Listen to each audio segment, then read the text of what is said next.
in our control. So now I hand over to Vedra Mimica and Joachim de Klerk and invite Keller Easterling and P.B. O'Reilly, Joan Ockman, she's still here, Edi Rama, to come to the stage, please. Yeah. It was a long and highly inspiring day, I hope.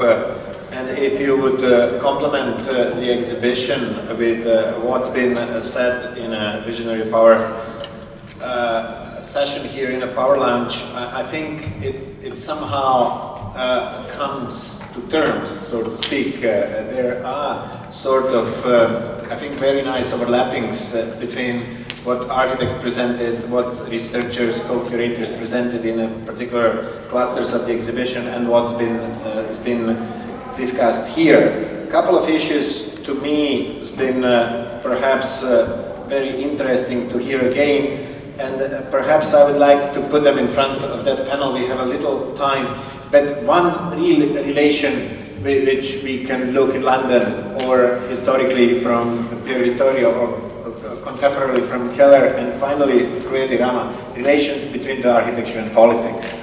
So, is Ken Livingstone in the need of an architect, or is Richard Rogers in the need of a mayor? Or we talk about different sort of symbiosis? Could we start with you?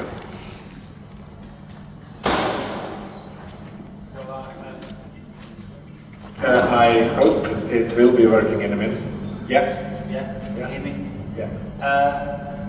Well, I find it quite hard to pan out on that, but London is a very strange thing, isn't it? Because Richard Rogers,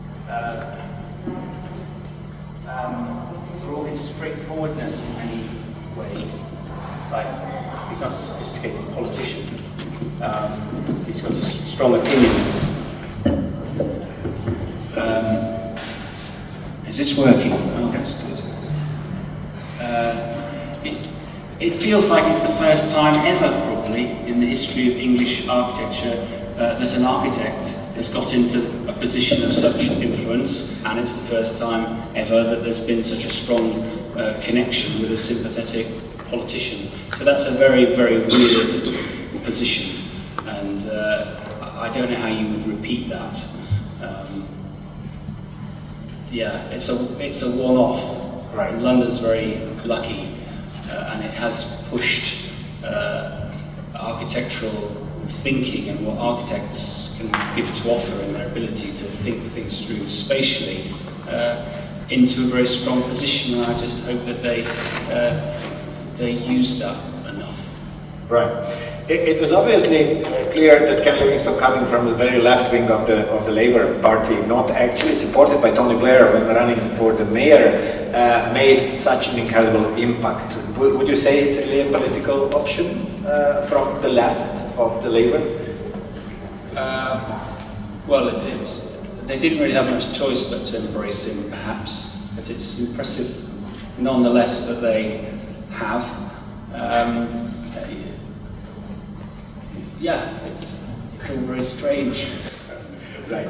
Keller, you study the global corporate capital performance, and once I remember us being with the students in Shanghai discussing with the Hong Kong developers and consultants, and we asked them about their architects, and they say, our architects are very good, they do exactly what we want. So, is this a case, is this, I mean, it seems to be the case. Really, architects seems to be really doing what the consultants and developers are projecting.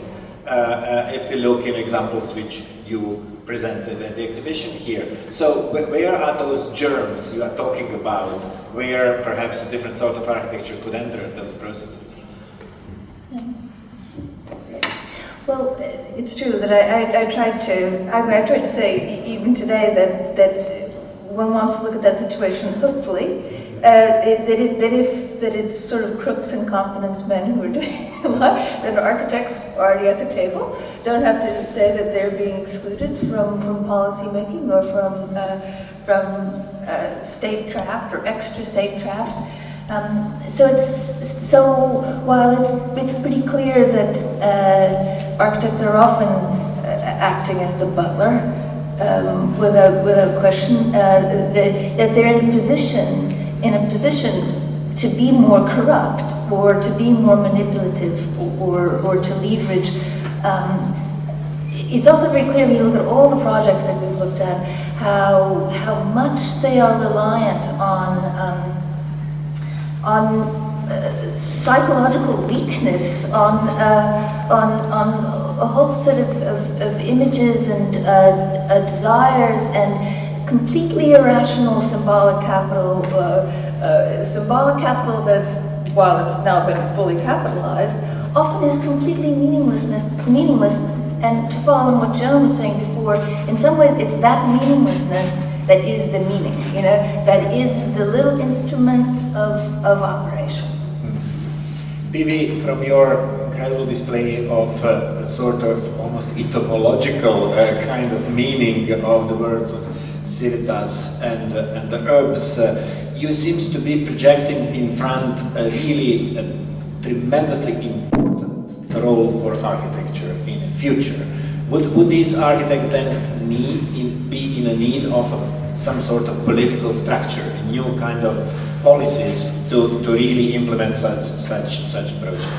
Well, I think that for sure, I think architects would need to study more, and that's why I'm myself extremely skeptical about this myth of research, which seems to be very appealing today to architects, because most of the time you end up in exactly what Killer described, a kind of absorption of not even cliche, but really a sort of psychological Trojan horse through which power, or the constituent power, which today is the constituent power of economy and market, establish its own meanings.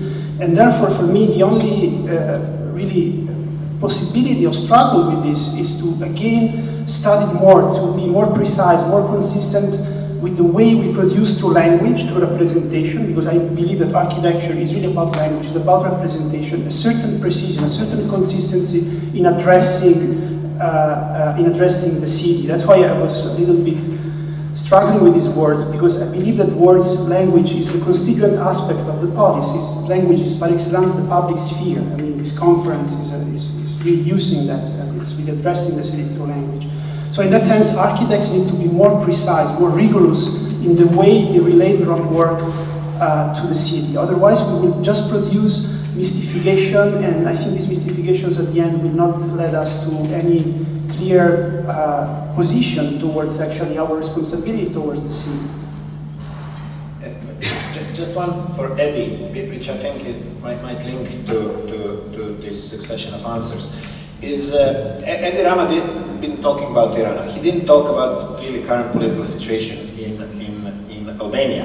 And as we know, he's the leader of the opposition party and probably running in the next election for the prime ministerial post. And Eddie yesterday, kind of half maybe joking, told us, if I will win the general elections, I would sort of introduce the shadow cabinet of urban planners and architects. So Eddie, could we expect something like this from you in the future? I was not joking, I was just trying to imagine as possible in our reality what was presented here just 10 minutes before. So I think it's a fantastic example, the London example, and it's an absolute need to make politicians and ministers and other authorities aware of the problems of the social